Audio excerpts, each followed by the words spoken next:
चांगले विचार कराल तर चांगले होईल, वाईट विचार केला तर वाईटच होईल. दिवसभर तुम्ही जो विचार करता तेच तुम्ही बनत असता.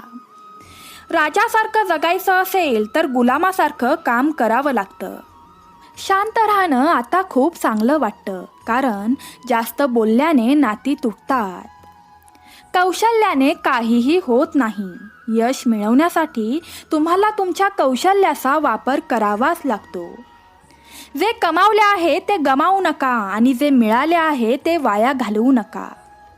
आपला पराभव हा नाही की आपल्याला कोणी ओळखत नाही. आपला पराभव हा आहे की आपण स्वतःला ओळखत नाही. त्यामुळे सर्वात आधी स्वतःला ओळखा आणि आयुष्यात पुढे जा. या वाटेवर नक्कीच परमेश्वर तुमच्या सोबत असेल. आजचा व्हिडिओ इथे संपत आहे. स्वामी तुमच्या सर्व चांगल्या